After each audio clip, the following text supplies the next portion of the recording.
ایک حاجی صاحب کی گارمنٹس کی فیکٹری تھی۔ حاجی صاحب صبح صبح فیکٹری چلے جاتے اور رات آنے تک کام کرتے تھے۔ ایک دن وہ فیکٹری پہنچے تو انہوں نے دیکھا کہ ایک درمیانی قد کا کتا گھسٹ گھسٹ کر ان کے گودام میں داخل ہو رہا ہے۔ حاجی صاحب نے غور کیا تو پتہ چلا کتا شدید زخمی ہے۔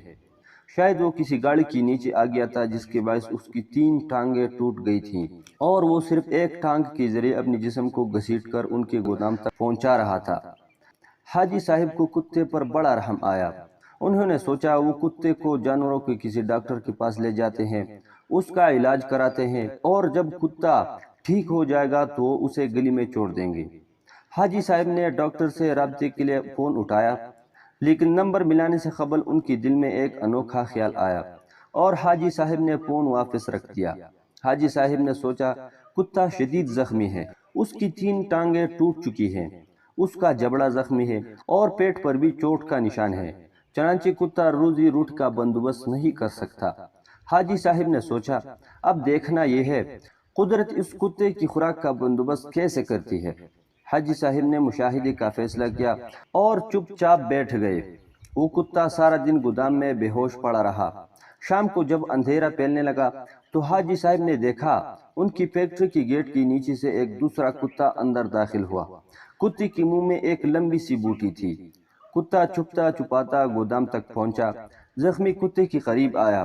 اس نے پاؤں سے زخمی کتے کو جگایا اور بوٹی اس کے منہ میں دے دی۔ زخمی کتے کا جبڑا حرکت نہیں کر پا رہا تھا، چنانچہ اس نے بوٹی واپس اکل دی۔ صحت مند کتے نے بوٹی اٹھا کر اپنی منہ میں ڈالی، بوٹی چبائی۔ جب وہ اچھی طرح نرم ہو گئی تو اس نے بوٹی کا لقمہ سا بنا کر زخمی کتے کی منہ میں دے دیا۔ زخمی کتا بوٹی نگل گیا۔ اس کے بعد وہ کتا گودام سے باہر آیا۔ اس نے پانی کے حوض میں اپنی دم گیلی کی، واپس گیا اور دم زخمی کتے کی منہ میں دے دی۔ زخمی کتے نے صحت مند کتے کی دم چوس لی۔ صحت مند کتا ایسا کرنے کے بعد اطمینان سے واپس چلا گیا۔ حاجی صاحب مسکرا پڑے۔ اس کے بعد یہ کھیل روزانہ ہونے لگا۔ روز کتا آتا اور زخمی کتے کو بوٹی کھلاتا اور پانی پلاتا اور چلا جاتا۔ حاجی صاحب کئی دنوں تک یہ کھیل دیکھتے رہے۔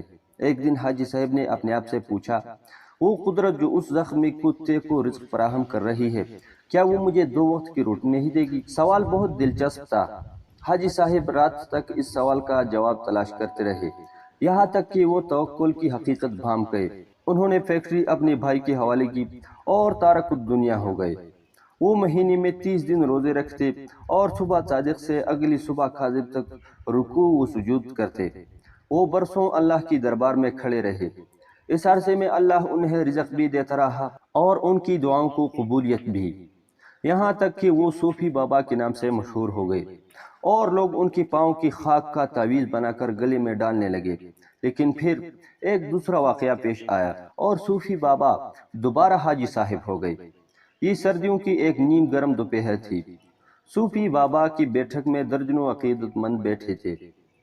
صوفی بابا ان کے ساتھ روحانیت کی رموز پر بات چیت کر رہے تھے۔ باتوں ہی باتوں میں صوفی بابا نے کتے کا قصہ چھیڑ دیا اور اس قصے کے آخر میں حاضرین کو بتایا رزق ہمیشہ انسان کا پیچھا کرتا ہے، لیکن ہم بیوقوف انسانوں نے رزق کا پیچھا شروع کر دیا ہے۔ اگر انسان کی توکل زندہ ہو تو رزق انسان تک ضرور پہنچتا ہے، بالکل اس کتے کی طرح جو زخمی ہوا تو دوسرا کتا اس کے حصے کا رزق لے کر اس کے پاس آ گیا۔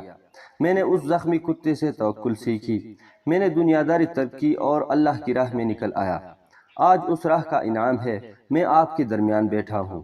ان 30 برسوں میں کوئی ایسا دن نہیں گزرا جب اللہ تعالیٰ نے کسی نہ کسی وسیلے سے مجھے رزق نہ دیا ہو یا میں کسی رات بھوکا سویا ہوں۔ میں ہمیشہ اس زخمی کتے کا شکریہ ادا کرتا رہتا ہوں جس نے مجھے توکل کا سبق سکھایا تھا۔ صوفی بابا کی محفل میں ایک نوجوان پروفیسر بھی بیٹھا تھا۔ پروفیسر نے جینز پہن رکھی تھی۔ نوجوان پروفیسر قہقہہ لگا کر بولا، صوفی بابا، ان دونوں کتوں میں افضل زخمی کتا نہیں تھا، بلکہ وہ کتا تھا جو روز شام کو زخمی کتے کو بوٹی چبا کر کھلاتا تھا اور اپنی گیلی دم سے اس کی پیاس بجھاتا تھا۔ کاش آپ نے زخمی کتے کی توکل کے بجائے صحت مند کتے کی خدمت، قربانی اور اثار پر توجہ دی ہوتی تو آج آپ کی فیکٹری 500-600 لوگوں کا چولہا جلا رہی ہوتی۔ صوفی بابا کو پسینہ آ گیا۔ نوجوان پروفیسر بولا، صوفی بابا، اوپر والا ہاتھ نیچے والے ہاتھ سے افضل ہوتا ہے۔ وہ صحت مند کتا اوپر والا ہاتھ تھا، جبکہ زخمی کتا نیچے والا۔ افسوس، آپ نے نیچے والا ہاتھ تو دیکھ لیا، لیکن آپ کو اوپر والا ہاتھ نظر نہ آیا۔ میرا خیال ہے آپ کا یہ سارا تصوف اور سارا توکل خود غرضی پر مبنی ہے، کیونکہ ایک سخی بزنس مین 10,000 نکمے اور بے ہنر درویشوں سے بہتر ہوتا ہے۔ نوجوان اٹھا، اس نے سلام کیا اور بیٹھک سے نکل گیا۔ حاجی صاحب نے 2 نفل پڑھے، بیٹھک کو تالا لگایا اور فیکٹری کھول لی۔ اب وہ عبادت بھی کرتے ہیں اور کاروبار بھی۔